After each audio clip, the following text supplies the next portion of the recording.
नमस्कार, स्वागत है आपका फैशन फास्ट। आप देख रहे हैं, मैं हूं आपके साथ अनुराग सिंह। फैशन फास्ट यानी कि आपको खबरें दिखाएंगे कट टू कट, अगले 1 घंटे बिना ब्रेक के तमाम खबरें आपके सामने होगी। शुरुआत करते हैं इस वक्त की बड़ी खबर। और बड़ी खबर आपको बता दें, पंजाब के अमृतसर से खबर है, जहां अमृतसर में दवा की दुकान में दिन दहाड़े लूट की वारदात को अंजाम दिया गया। 3 नकाबपोश बदमाशों ने लूटपाट की, पिस्तौल दिखाकर दुकानदार को धमकाया। पूरी वारदात वहां लगे सीसीटीवी कैमरे में कैद हो गई। जिस वक्त आरोपियों ने वारदात को अंजाम दिया, उस वक्त दुकान में 2 लोग मौजूद थे। तभी तीनों अचानक अंदर घुसे और दुकान में मौजूद लोगों पर पिस्तौल तान दी। वहां से कैश और सारा सामान लेकर फरार। तीनों बदमाश ने अपने चेहरे पर काले कपड़े लगाए हुए थे, यानी कि उन्होंने अपना चेहरा ढका हुआ था। दुकान से जाते वक्त आरोपियों ने दुकान में मौजूद लोगों को धमकी भी दी कि अगर पुलिस से किसी ने शिकायत की तो इसका अंजाम काफी बुरा होगा। मामला सामने आने के बाद पुलिस तेजी से आरोपियों की तलाश में जुट गई है। लेकिन आप तस्वीरें देखिए, ये वही 3 लोग हैं जो दुकान में घुसकर पिस्तौल की नोक पर लूट की वारदात को अंजाम दे रहे हैं। ये आते हैं बड़े इत्मीनान से, जो निकालना होता है निकालते हैं, कैश लूटते हैं और फिर चले जाते हैं। धमकी देकर जाते हैं कि अगर किसी ने पुलिस को बताया तो ये अच्छा नहीं होगा। लेकिन यहाँ पर हुआ क्या, वहां पर सीसीटीवी कैमरा लगा हुआ था, जिसके बाद अब इन तीनों की तस्वीरें सामने आ गई। हालांकि चेहरा ढका हुआ है, तो पुलिस के लिए चुनौती ये है कि ये 3 लोग कौन है, इसके बारे में पता लगाया जाए, जिसको लेकर पुलिस अब कार्रवाई कर रही है। और अब इस वीडियो को आप स्टेप बाय स्टेप समझिए। दुकान में 3 नकाबपोश की एंट्री होती है। दुकान में नकाबपोशों की एंट्री के बाद इन्होंने पिस्तौल दिखाया और डराना शुरू कर दिया। एक बदमाश काउंटर के अंदर आया और एक बदमाश ने चॉकलेट्स निकाली। उसी बदमाश ने फेस वॉश भी उठाए। काउंटर से कैश लेकर बदमाश निकले। बदमाशों ने और सामान भी उठा लिए। दुकानदार को मारने की धमकी तक दी गई। तीनों बदमाश मौके से फरार हो गए और अब इनकी तलाश की जा रही है। अब ये छोटे मोटे सामान उठाते हुए दिख रहे हैं, तो क्या ये जरूरतमंद थे या फिर कोई और बात, आप देखिए। लेकिन यहाँ पर कैश भी इन्होंने लूटा। अब इनके खिलाफ कड़ी कार्रवाई की बात कही जा रही है। अमूमन इस तरह की चीजें कोई जानना पहचानने वाला व्यक्ति भी कर सकता है, तो इसको लेकर भी पुलिस लगातार इस दिशा में कार्रवाई कर रही है। और अब हैरान करने वाली तस्वीर उत्तर प्रदेश के झांसी से, जहां झांसी में पुलिस की गजब की लापरवाही देखी। पेशी पर आए 3 कैदी रेलवे कोर्ट से फरार हो गए। कैदियों के फरार होने का वीडियो भी सामने आया, जहां 8 पुलिसकर्मी 3 बंदियों के खिलाफ मामला दर्ज कर लिया गया है। वीडियो आपके सामने टीवी स्क्रीन पर होगा, देखिए तस्वीरें इस वक्त टीवी स्क्रीन पर आपके सामने। पुलिस वैन के आसपास कोई पुलिसकर्मी मौजूद दिखाई नहीं दे रहा है। मौका पाते हैं तीनों कैदी और वैन से फरार हो जाते हैं। इसमें से एक कैदी वैन के आगे के हिस्से की तरफ भागता है, जबकि 2 सीधे ही भाग निकलते हैं। तीनों कैदी वैन से फरार हो चुके हैं, लेकिन किसी भी पुलिसकर्मी को अभी तक खबर नहीं हुई। फरार हुए इन कैदियों का नाम शैलेंद्र, ब्रजेंद्र और गया प्रसाद बताया जा रहा है। ये 3 कैदी जब फरार हो गए तो पुलिस की कार्यप्रणाली पर काफी सवाल उठने लगे। शायद इन पुलिसकर्मियों को यह लग रहा था कि ये तीनों बहुत सज्जन कैदी हैं, ये पुलिस पर एतबार करके भागेंगे नहीं। लेकिन ये भाग निकले वहां से। जैसे ही मौका मिला, पुलिसकर्मियों के लिए मुश्किलें खड़ी हो गई। अब आपको इन कैदियों के फरार होने के बाद आगे का वीडियो भी दिखा रहे हैं, देखिए टीवी स्क्रीन पर कैसे भाग रहे हैं। मौका मिला तो भागना शुरू कर दिया। ये कैदी सड़कों पर दौड़ लगा रहे हैं। पुलिस को चकमा देकर फरार हुए ये कैदी इतनी दूर जाना चाहते कि इन्हें दोबारा पकड़ा ना जा सके। सड़कों पर कैदियों की दौड़ हो रही है और आसपास मौजूद लोगों को इसकी भनक तक नहीं है कि ये दौड़ क्यों लगा रहे हैं, बल्कि फरार हुए कैदी जेल के अंदर बंद थे और ये वहां से फरार ऐसे हो गए बड़े आसानी से। आप तस्वीरें देखिए, 2 तस्वीरें हैं। पुलिस की गजब की लापरवाही। वैन के अंदर कोई पुलिसकर्मी नहीं, उसके आसपास कोई पुलिसकर्मी नहीं, और फिर उसके बाद कैदी कैसे भाग रही हैं। दोनों तस्वीरें घटना से जुड़े दोनों फुटेजेस हम आपको दिखा रहे हैं। इस मामले में पुलिस की टीम पर अब एक्शन भी हो रहा है। मामले में 3 सब इंस्पेक्टर, 4 हेड कांस्टेबल और 1 कांस्टेबल के खिलाफ केस दर्ज कर लिया गया। पुलिस इन फरार कैदियों की गिरफ्तारी की कोशिश में जुटी हुई है। फरारी के वक्त वैन में 7 कैदी थे और सभी पर ट्रेनों में चोरी के आरोप है, इसीलिए इन्हें रेलवे कोर्ट में पेश किया जा रहा था। लिहाजा मामले में 3 बंदियों को आरोपी बनाया गया है और अब इन्हें तलाश करना पुलिस के लिए एक बड़ी चुनौती है। और अब 1 मिनट में देखिए क्राइम जगत से जुड़ी तमाम बड़ी खबरें। उत्तर प्रदेश के शाहजहांपुर में गन्ने के खेत में युवती को अर्धनग्न कर उसका शव मिलने से हड़कंप मच गया। पुलिस को दुष्कर्म के बाद हत्या की आशंका है। शव से करीब 20 मीटर दूरी पर एक चप्पल भी बरामद हुई है। मृतक महिला के गले पर कई निशान हैं। राजस्थान के सीकर में 2 सगी बहनों ने चलती ट्रेन से छलांग लगा दी, जिसकी वजह से दोनों युवतियां फिलहाल गंभीर रूप से घायल हो गई हैं। दोनों बहनों को रेवाड़ी जाना था, लेकिन वो फुलेरा की ट्रेन में चढ़ गई थी और इसी बात से घबराकर दोनों ने चलती ट्रेन से छलांग लगा दी। पंजाब के होशियारपुर में बीच सड़क पर बदमाश और पुलिस की टीम के बीच फायरिंग हो गई, जहां पुलिस की जवाबी कार्रवाई में बदमाश गंभीर रूप से घायल हो गया, जिसके बाद उसे अस्पताल में भर्ती करवाया गया। एनकाउंटर की वजह से आसपास के इलाकों में रहने वाले लोगों के बीच डर का माहौल है। पटना के बिहटा इलाके में जमीनी विवाद को लेकर जबरदस्त गोलीबारी। एक दर्जन बदमाशों की ताबड़तोड़ फायरिंग में एक 27 साल की युवक की मौत हो गई। मौके पर पहुंची पुलिस ने एफआईआर दर्ज कर आरोपियों की तलाश शुरू कर दी है। घटना के बाद इलाके में तनाव की स्थिति। बता दें, बिहार से बड़ी खबर है, जहां बिहार के वैशाली में बहुत बड़ा हादसा सामने आया। चावल से लदे ट्रक में भयंकर आग लगी। बीच सड़क पर आग का गोला बन चुका है ये ट्रक। अनाज से भरे 500 बैग ये ट्रक लेकर जा रहा था और उस वक्त ये हादसे का शिकार हो गया। मामला वैशाली जिले के सदर थाना क्षेत्र का है। तस्वीरें नेशनल हाईवे 22 की हैं, जहां अनाज लदे एफसीआई के ट्रक में आग लग गई। एफसीआई यानी कि फूड कॉर्पोरेशन ऑफ इंडिया। बताया जा रहा है कि सबसे पहले ट्रक के कैबिन में धुआं उठा और देखते ही देखते ट्रक आग की लपटों से घिर गया। खबर मिलते ही फायर ब्रिगेड की टीम मौके पर पहुंची और कड़ी मशक्कत के बाद आग पर काबू भी पा लिया गया। लेकिन ट्रक के हाल आपके सामने है। यह ट्रक पूरी तरह से आग की चपेट में है और इससे जो रखा हुआ अनाज था वो काफी ज्यादा क्षतिग्रस्त हो गया। राहत की बात यह रही कि जिस वक्त केबिन से धुआं निकल रहा था उसी वक्त ड्राइवर निकल गया और इसके चलते उसकी जान बच गई। अब ये 4 तस्वीरें पूरे घटनाक्रम को लेकर। पहली तस्वीर, ट्रक में आग कैसे लगी, आप उसकी तस्वीर देख रहे हैं। इस ट्रक में चावल से भरे 500 बोरे रखे हुए थे। हाईवे पर यह हादसा हुआ और चूंकि वहां पर लोग जब ये तस्वीर देख रहे थे तो काफी ज्यादा सख्ते में आग लगने से हड़कंप मच गया। अब ये आग कैसे लगी, इस बात को लेकर तमाम जानकारियां जो है वो इकट्ठा की जा रही हैं। तस्वीरें आपके सामने टीवी स्क्रीन पर है। और अगली खबर राजस्थान की आपको दिखाते हैं। यहां झुंझुनू से खबर है, जहां एक हैरान करने वाली तस्वीर सामने आई। मंत्री बृजेंद्र ओला के काफिले का वीडियो वायरल हो रहा है, जहां काफिले की गाड़ी में सवार हुए स्कूल के कई छात्र मंत्री के कार्यक्रम में जा रहे थे। छात्र रास्ते में गाड़ी के ऊपर से कई छात्र गिर गए। देखिए तस्वीरें। बताया जा रहा है कि हादसे में छात्रों को कुछ चोटें भी आई।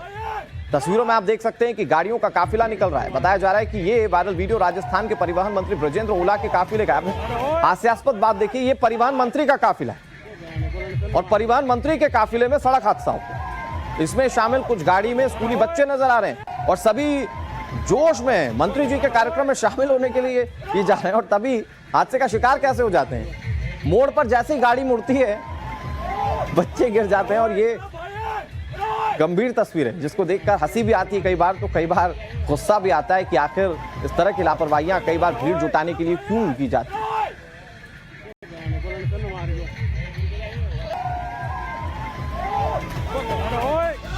और राजस्थान के कोटा से एक हैरान करने वाली तस्वीर हम आपको दिखाने जा रहे हैं। यहां अपने नेता को छुड़वाने के लिए कुछ समर्थक पानी की टंकी पर चढ़ गए। तस्वीरें आपको दिखाएंगे तो शोले का सीन याद आ जाएगा। पानी की टंकी पर कांग्रेस नेता के समर्थकों का प्रदर्शन। कांग्रेस नेता नरेश मीणा की जेल से रिहाई की मांग कर रहे थे। प्रदर्शनकारियों को उतारने के लिए फिर इंतजाम भी करना पड़ा। प्रशासन ने जाल और गद्दों का इंतजाम किया। दरअसल जिस नरेश मीणा की रिहाई के लिए ये लोग पानी की टंकी पर चढ़कर प्रदर्शन कर रहे हैं, बताया जा रहा है कि वो सचिन पायलट के समर्थक हैं। जानकारी के मुताबिक नरेश मीणा को एक मामले में हिस्ट्री शीटर घोषित कर 12 पुलिस ने गिरफ्तार कर लिया था और जेल भेज दिया।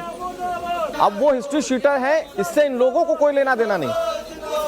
ये शोले में जिस तरह से धर्मेंद्र पानी की टंकी पर चढ़ते हैं, ये वैसे ही पानी की टंकी पर चढ़ गए और प्रदर्शन करने लगे। हालांकि इन्हें उतारने की कोशिशें तो की ही जा रही थी, लेकिन नीचे अगर ये कूदे तो उसके लिए व्यवस्था पहले बना ली गई।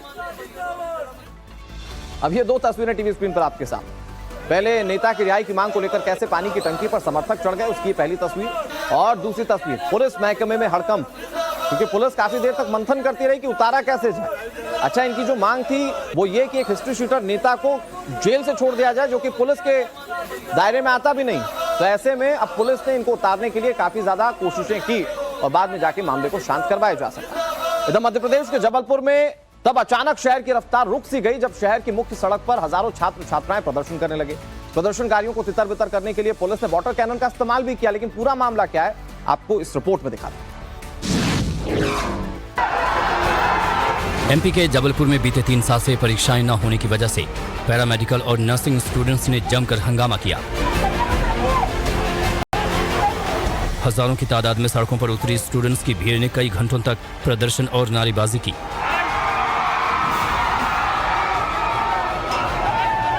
जिसे तितर बितर करने के लिए मौके पर तैनात पुलिस टीम को वाटर कैनन तक का इस्तेमाल करना पड़ा।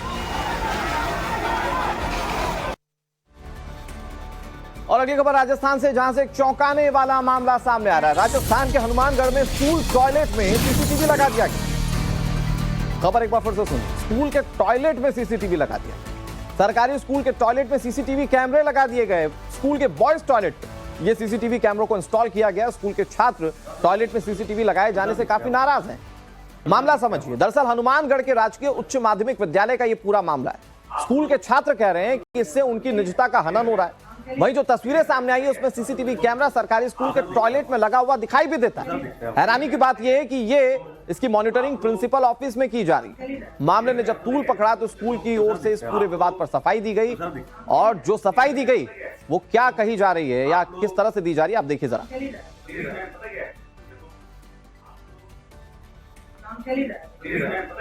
देखो आप लोग सर, यद्यपि हम मानते हैं कि टॉयलेट में कैमरे लगाना गलत है, लेकिन कुछ बच्चे टाइलों को नुकसान पहुंचाते हैं, एब्यूजेस लिखते हैं दीवारों पे और कुछ नशा करते हैं। इनसे बचाव के लिए और कोई अल्टरनेटिव नहीं था। तो मैडम अगर परीक्षाओं का सेंटर भी है और ये नकल करने की भी वहाँ जगह बना रखी है। मानते हैं आपकी बात, लेकिन ये लगाए गए हैं, और अगर ऐसा लग रहा है कि इसमें निजता का भंग हो रही है विद्यार्थियों की, तो इसका एंगल बदलवा दिया जाएगा। और अगली खबर मध्य प्रदेश के रतलाम से है, जहां सनातन का अपमान करने वाले उदयनिधि स्टालिन के खिलाफ विरोध देखने को मिला। तमिलनाडु के मंत्री स्टालिन के बयान के खिलाफ लोगों में गुस्सा है। सड़क पर उदयनिधि स्टालिन के पोस्टर चिपका दिए गए। ये देखिए तस्वीरें, जो गाड़ियां गुजर रही हैं इसके ऊपर से गुजर, लोगों ने जूते और चप्पलों से पोस्टर्स को रौंदा भी। स्टालिन ने सनातन के खिलाफ जो बयान दिए थे उसी के विरोध में ये प्रदर्शन किया गया। कुछ दिनों पहले उदयनिधि स्टालिन ने सनातन धर्म को बीमारी बताया था और उसे मिटा देने की बात कही थी, जिसके विरोध में रतलाम में गणेश पांडाल के पास सड़कों पर स्टालिन के पोस्टर लगा दिए गए। स्टालिन के लिए संदेश भी दिखाई दिया। आप तस्वीरों में देख सकते हैं कि किस तरह से पंडाल के बाहर सड़क पर स्टालिन के पोस्टर लगे हुए हैं और लोग इसे अपनी गाड़ियों से या फिर पैरों से कूचते हुए आगे बढ़ रहे हैं।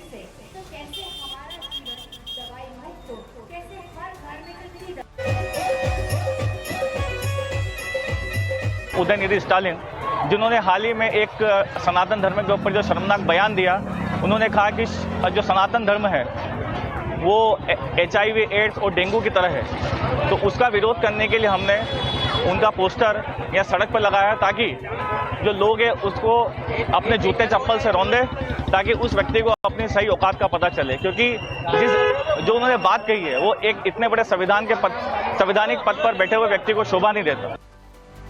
और अगली बड़ी खबर हरियाणा के करनाल से, जहां करनाल में भीषण अग्निकांड की घटना सामने आई। घरौंडा में धागा फैक्ट्री में आग लगी। फैक्ट्री में कई मशीनें जलकर खाक हो चुकी हैं, जबकि शेड भी जल गए। मशीन से चिंगारी भड़कने के बाद ये भयानक आग सामने आई। तस्वीरों में आप देख सकते हैं आग की लपटों ने कैसे पूरी फैक्ट्री को अपनी चपेट में ले लिया है। आग बुझाने की कोशिशें लगातार की जा रही हैं, लेकिन बताया जा रहा है कि जिस वक्त फैक्ट्री में आग लगी उस वक्त कई मजदूर अंदर मौजूद थे। ऐसे में कोई अनहोनी हो सकती थी। सबसे पहले इन मजदूरों को सुरक्षित फैक्ट्री से बाहर निकाला गया।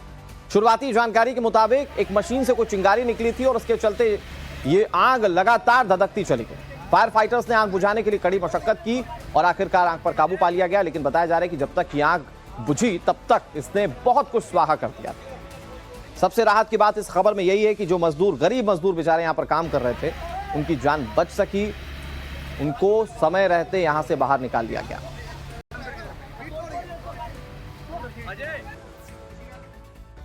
सभा से ये बिल पास होने के बाद आज बिल को लेकर राज्यसभा में बहस होगी।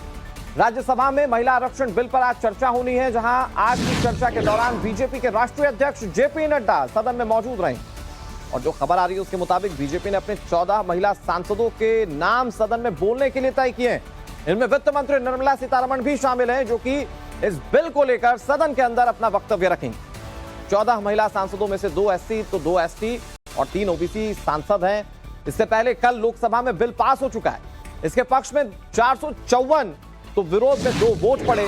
बिल पर पर्चियों से वोटिंग करवाई गई थी। 2 तस्वीरें, एक तस्वीर कल लोकसभा में इस पर चर्चा की गई। गृह मंत्री अमित शाह ने इस पर अपना वक्तव्य दिया। राहुल गांधी ने इसे एक्सेप्ट किया, लेकिन कुछ सवाल उठाए और कल की कार्यवाही संपन्न हुई। लोकसभा में यह बिल सिर्फ 2 विरोध के बाद पूरी तरह से पास हो गया। 454 वोट इसके पक्ष में पड़े और आज राज्यसभा में इस बिल पर चर्चा होनी है। 14 महिला सांसद आज इस पर अपना वक्तव्य जो संसद है उसमें रखेंगे और उसमें वो क्या कहती हैं ये देखना सबसे ज्यादा इंपॉर्टेंट। पूरे देश को बधाई देते हुए और इसके साथ ही महिला आरक्षण पर सियासत भी खूब हो रही है। लोकसभा से बिल पास होने के बाद सोनिया गांधी ने सबसे पहले महिला आरक्षण का क्रेडिट राजीव गांधी को दिया और ये कहा कि ये उनका अधूरा सपना है। इसके बाद सोनिया गांधी ने बिल के समर्थक का ऐलान किया तो किया, लेकिन 2 बातों पर आपत्ति भी जता दी। पहला ये कि बिना देरी के महिला आरक्षण बिल जल्द से जल्द लागू किया जाए, ये कहा सोनिया गांधी ने। इसके अलावा दूसरा बिल के समर्थन के लिए ये शर्त जोड़ दी कि 33% महिला आरक्षण के अंदर SC, ST और OBC महिलाओं को आरक्षण मिले। एक बार लोकसभा में सोनिया गांधी को जरा सुनिए।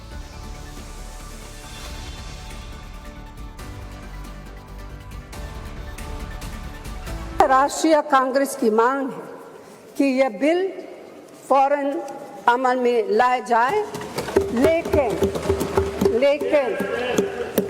लेकिन इसके साथ ही कास्ट सेंसस कराकर schedule caste, schedule tribe, OBCs की महिलाओं के आरक्षण की व्यवस्था की भी जाए। सरकार को इसे साकार करने के लिए भी जो कदम उठाने की जरूरत है वह उठाने ही चाहिए। इस बिल को लागू करने में और देरी करना भारत की स्त्रियों के साथ घोर नाइंसाफी है। तो कांग्रेस तो इसे जल्दी लागू करने के लिए कह रही है, लेकिन महिला आरक्षण बिल में ये प्रावधान है कि डिलिमिटेशन के बाद ही उसे लागू किया जाएगा और 2026 के बाद होने वाली लेटेस्ट जनगणना के बाद ही ये मुमकिन है। अब यहाँ ये समझने वाली बात है कि संविधान के आर्टिकल 82 में डिलिमिटेशन की प्रक्रिया का जिक्र है। आर्टिकल 82 में कहता है कि हर जनगणना के बाद ही ये प्रक्रिया होगी, जिसमें राज्य में लोकसभा और विधानसभा सीटों पर जनसंख्या के हिसाब से बांटी जाएंगी, डिवाइड किया जाएगा। दूसरी बात यह है कि आर्टिकल 170 के खंड 3 में राज्य में लोकसभा और विधानसभा सीटों की संख्या साल 2026 के बाद जो सबसे लेटेस्ट आंकड़ा होगा उसी आधार पर ही बदली जाएगी। गृह मंत्री अमित शाह इस पर क्या कह रहे हैं वो भी आपको सुनाते हैं। हर राज्य में जाकर, हर क्षेत्र में जाकर ओपन हियरिंग देकर ट्रांसपेरेंट पद्धति से इसका नीति निर्धारण करता है, वो डिलिमिटेशन कमीशन से इसका निर्धारण हो। इसके पीछे केवल और केवल पारदर्शिता का ही सवाल है मान्यवर, कोई पक्षापक्षी नहीं होनी चाहिए।